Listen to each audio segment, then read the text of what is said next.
Hello everyone, welcome to Shiksha Alliance. Today we will discuss the second chapter of class 6th NCERT, whose name is Globe, Latitudes and Longitudes.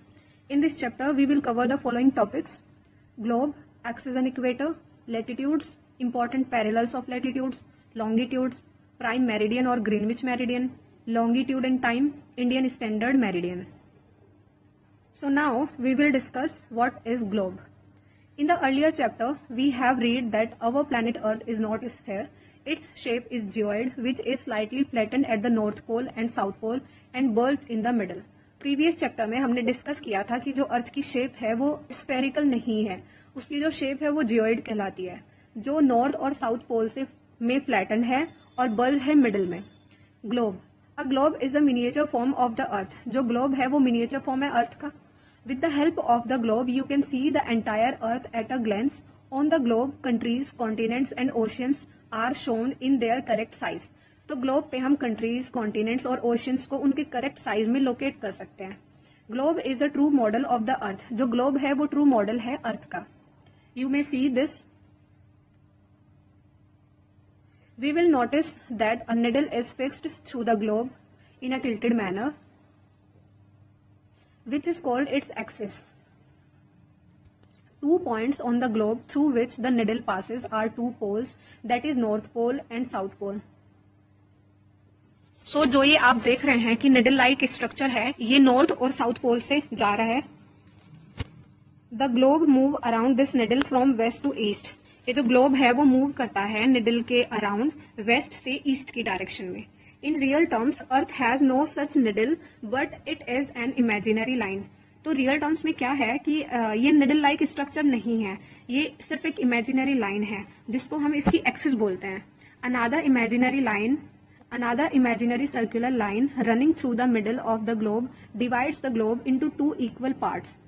एक दूसरी imaginary line जो कि globe के middle से होकर गुजर रही है वो ग्लोब को 2 इक्वल पार्ट्स में डिवाइड कर देती है. This line is known as equator. इस लाइन को हम क्या कहते हैं? इक्वेटर कहते हैं. The northern half is known as northern hemisphere and the southern half is known as the southern hemisphere. You can see in the picture the middle line is called equator and above this line you can see tropic of cancer, then arctic circle, and in the south of the equator you may see tropic of Capricorn, then Antarctic circle. This northern part of the equator is called northern hemisphere and the southern part is called southern hemisphere. All parallel circles from the equator up to the poles are called parallels of latitudes and measured in degrees. ये जो equator की parallel जो भी line है उनको हम कहते हैं लैटिट्यूड्स और उनको मेजर किया जाता है डिग्रीज में. The equator represent the 0 degree latitude. तो जो इक्वेटर है वो रिप्रेजेंट करता है 0 डिग्री लैटिट्यूड को. The parallels north of the equator are called north latitude. जो नॉर्थ में पैरेलल है इक्वेटर के उनको हम नॉर्थ लैटिट्यूड कहते हैं. Similarly all parallels south of the equator are called south latitudes और जो साउथ में है उनको हम साउथ लैटिट्यूड कहते हैं. As we move from the equator the size of the parallels of latitude decrease. In this picture you can see if we goes from equator towards pole, north pole, the size of the latitude decrease. Important parallels of latitudes.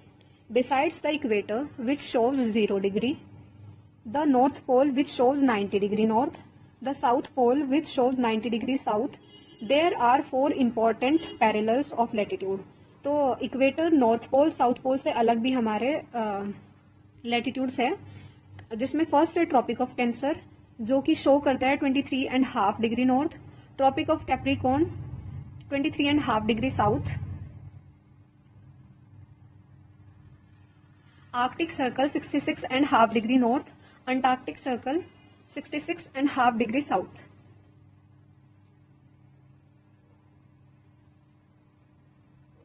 The area between the Tropic of Cancer and Tropic of Capricorn is called torrid zone. तो जो area है tropic of cancer और tropic of capricorn के बीच का उसको हम कहते हैं torrid zone. The area between the tropic of cancer and arctic circle in northern hemisphere is called northern temperate zone. Similarly, the area between the Tropic of Capricorn and Antarctic Circle is called Southern Temperate Zone.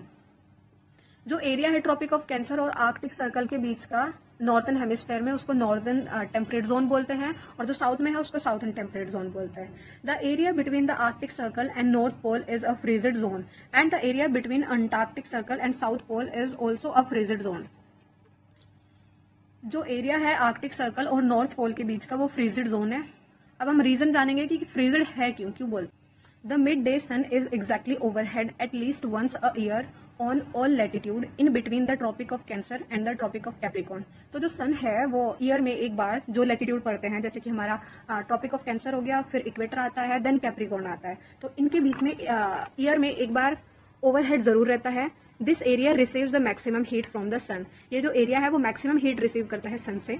The midday sun never shines overhead on any latitude beyond the tropic of cancer and tropic of capricorn. इसका मतलब है कि जो sun है वो tropic of cancer और tropic of capricorn के बीच में ही रहता है, वो उसके बियॉन्ड नहीं जाता है. The area from tropic of cancer to arctic circle and from tropic of capricorn to antarctic circle has moderate temperature.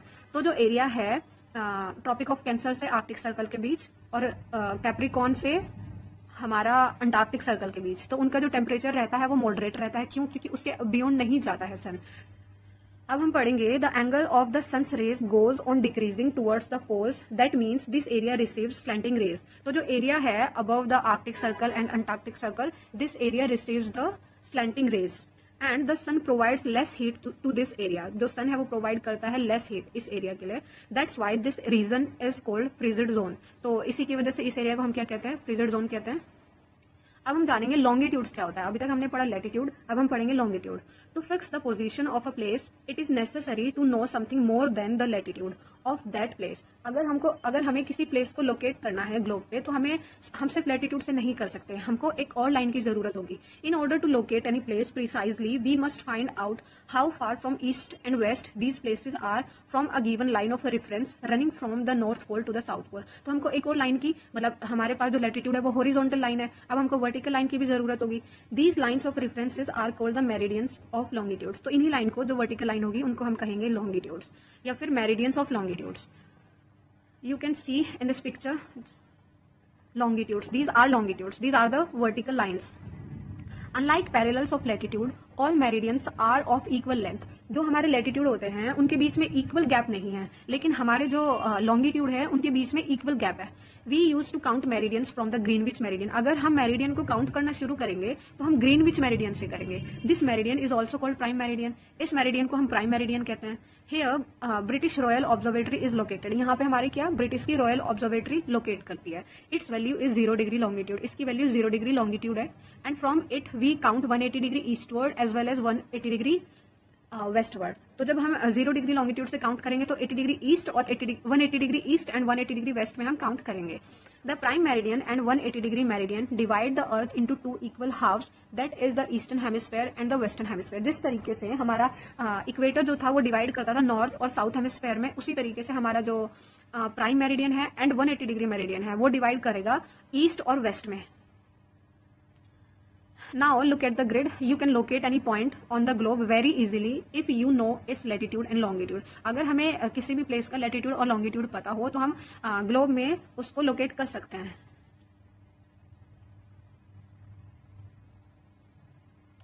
और इस पिक्चर में हम क्या देख सकते हैं, ग्रीनविच मेरिडियन को, जो कि हमारी साउथ अफ्रीका से होकर जा रही है.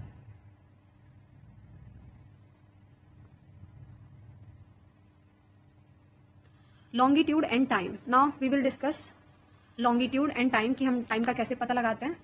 As the earth rotates from west to east, जो हमारी अर्थ है वो रोटेट करती है वेस्ट से ईस्ट की डायरेक्शन में. Those places east of Greenwich will be ahead of Greenwich time and those to the west will be behind it. जो प्लेसेस ईस्ट में रहेंगे ग्रीनविच के वो अहेड रहेंगे ग्रीनविच टाइम से, और जो वेस्ट में रहेंगे वो बिहाइंड रहेंगे. The local time of places which are on different meridians are bound to differ. जो प्लेसेस रहेंगे अलग मेरिडियन पे, तो उनका जो टाइम है वो भी अलग रहेगा. That's why it is necessary to adopt the local time of some central meridian of a country. इसी वजह से ये जरूरी हो जाता है कि हम लोकल टाइम अडोप्ट करें of some central meridian of a country का as the standard time for the country, एक स्टैंडर्ड टाइम के रूप में. In India the longitudes of 80 to 1.5 degree east is treated as the standard meridian for standard time for the whole country. तो जो 82 1.5 degree है east, 82 1.5 degree east जो है उसको हम इंडिया का स्टैंडर्ड मेरिडियन मानते हैं। It is known as the Indian standard time, और इसको क्या बोलते हैं? इंडियन स्टैंडर्ड टाइम बोलते हैं। इस पिक्चर में आप देख सकते हैं स्टैंडर्ड मेरिडियन को जो 82.5 डिग्री ईस्ट है। So thank you student. If you like our video, you may follow us on Instagram, Facebook, Twitter, Telegram, and subscribe on YouTube. Thank you.